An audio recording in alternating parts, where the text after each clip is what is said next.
pleasure to follow the honourable gentleman, the member for Selly Oak, and to begin to join in this discussion on sugar, which is a great subject for us to be discussing, because whilst I was listening to my honourable friend, the member for the Vale of Clwyd, who told us this extraordinary fact that an average 5-year-old eats his own body weight in sugar during the course of a year, I considered my own children, and I don't have a 5-year-old. I've got a 6-year-old and a 4-year-old and lots of others, but the 6-year-old weighs 3 stone, and that seems to me a similar weight is likely to apply for 5-year-olds. So that's 42 pounds, or 672 ounces.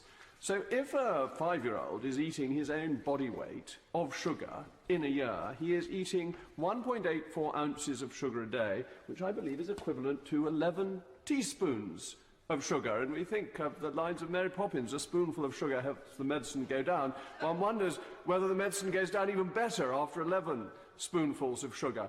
But in spite of this, and in spite of thinking that 11 teaspoons of sugar is really quite a lot, I'm not actually in favour of sugar taxes, because I don't think it's the job of the government to tell me how much sugar to give to my children. I think that is a matter for parents to decide for themselves, and the tax system should be there to raise the revenue the country needs to pay its way.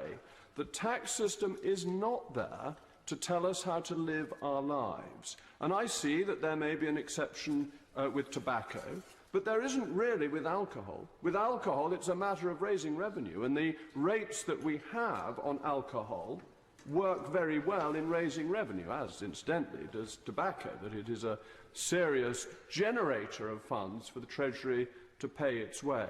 So I'm very sceptical about this approach, and I was struck by what my honourable friend for the Vale of Clwyd said, that a lot of obesity is in fact genetic. And if it is in fact genetic, then you're just penalising people who have a genetic propensity to obesity, and it's fine for people like me. I give way to another person for whom it's fine to eat lots of sugar.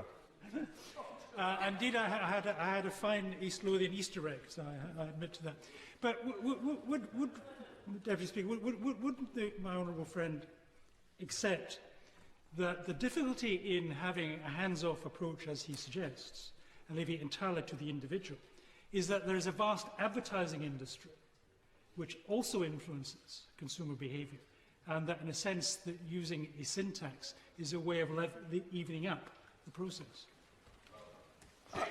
There is indeed an advertising industry, but we live in a free country and people ought to be able to advertise free products. But we've got a lot of misinformation, haven't we? And we now learn that fat is not as bad for you as it was said to be at some points, and that people have put sugar into products to make them taste nicer when they've taken the fat out, because fat-free products without sugar taste disgusting, and that you have therefore had a position where advice that turned out to be wrong has led to manufacturers doing things that then turn out to be unhealthy. So I have a suspicion of the advice that comes from governments and their ability to get it right. And if they do end up getting it wrong and force us to change our behaviour and tax us, you get the worst of all possible worlds. And a little bit of sugar does nobody any harm at all. It is only taking sugar to excess, and the only justification that has indeed been made is for children. But I think that ignores the responsibility of parents, most of whom are responsible, and it puts up the cost for responsible parents for giving their children what may in many households be an occasional treat rather than a regular habit. So it's a tax that falls hardest on the poorest in society, who may be giving their children something that they like occasionally because of the excesses of some others. And I don't really think that... We will make America great again.